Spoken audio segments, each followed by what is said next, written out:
Hello and welcome back to Memory at Lightning Speed with a permanent memory spare and power recall.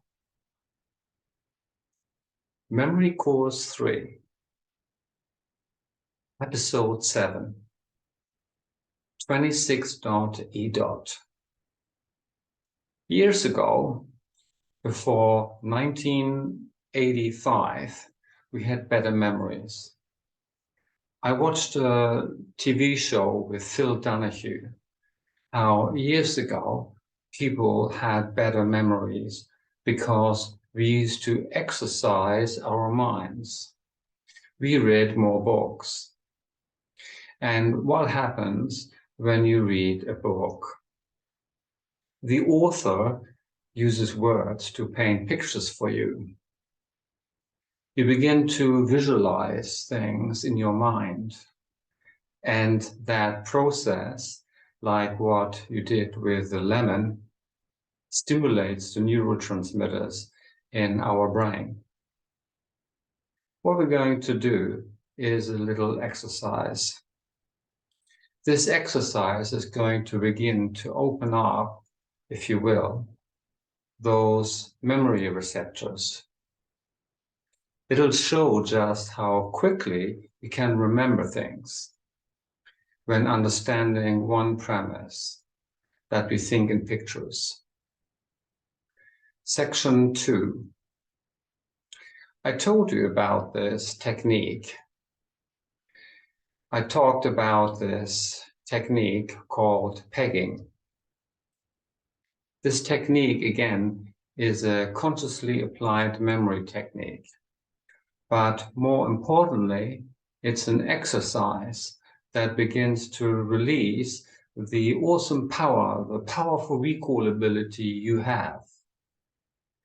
I keep talking about it, that we're going to get you to the autopilot stage, the unconscious competence level part of the memory, where you recall things virtually automatically, and that it is really the most important part. One time, I was talking for the third time to a group of people. And halfway through the talk, the woman who hosted the group said, "Achim, I followed your further memory course. I'm halfway through it, and I can't believe it that my memory is already getting better."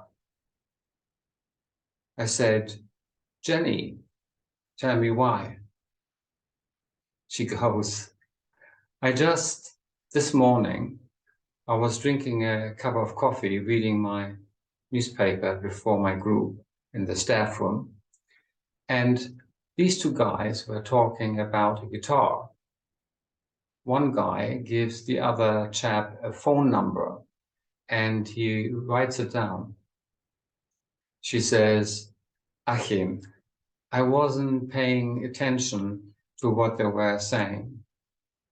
I had no interest. I was reading my paper. But obviously, I overheard the conversation because they were 5 feet away."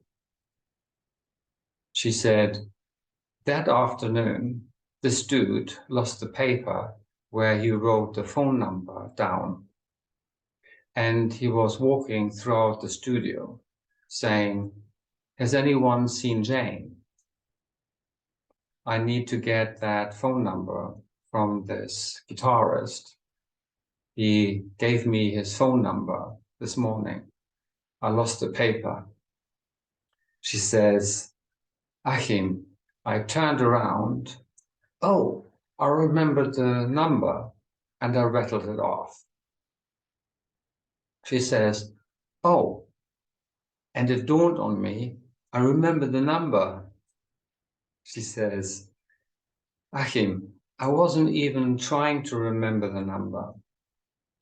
I didn't do anything to remember the number.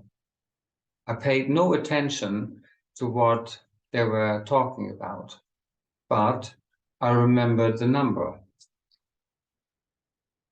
And that's the level that we will slowly get to unconscious competence, autopilot, where the eyes and ears record things and you can recall really and virtually at will.